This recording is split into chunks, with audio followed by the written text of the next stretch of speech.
नमस्ते प्रणाम। मेरे यूट्यूब चैनल पे आप लोग का स्वागत है। और देखिए, ये बहुत झनाटेदार नाच कहारवा गीत है, एकदम नाच वाला गीत है। मायके में जैसे कोई दोस्त रहता है ना, पहले से प्यार करो या कुछ भी, अब वो क्या हम बताएं। तो वही मतलब आई है ससुराल में, तब देखिए कैसे कैसे हो रहा है। सुनिएगा आप लोग गाना के माध्यम से अपने वो मतलब नैहर मायके वाले को कैसे समझा रही है। दिल के मिले चैन नाही लागे भूखिया, दिल के मिले चैन नाही लागे भूखिया, यरऊ मारी दिहला मातिया लड़ा के आखिया, यरऊ मारी दिहला मातिया लड़ा के आखिया। दिल के मिले चैन नाही लागे भूखिया, यरऊ मारी दिहला मातिया लड़ा के आखिया, यरऊ मारी दिहला मातिया लड़ा के अखिया। बड़ी बड़ी जुल्फी सूरतिया के सांवर, बड़ी बड़ी जुल्फी सूरतिया के सांवर, या समाना करेला किलाई ले भावर।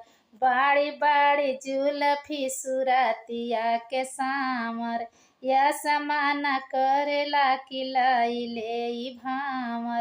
ताकिया दबा के रोज सोई रतिया, ताकिया दबाई मोरा बीते रतिया, यरऊ मारी दिहला मातिया लड़ा के अखिया, यरऊ मारी दिहला मातिया लड़ा के अखिया। लड़ा के अखिया हो लड़ा के अखिया, यरऊ मारी दिहला मातिया लड़ा के अखिया।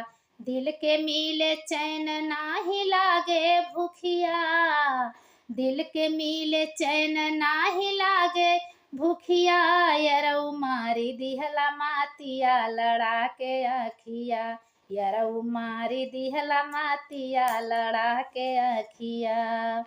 काऊ करियरऊ भौजी माने ना कहानवा, काऊ करियरऊ भौजी माने ना कहानवा, कही दे त भैया से दई दे मोर गवानवा, कही दे त भैया से दई दे मोर गवानवा।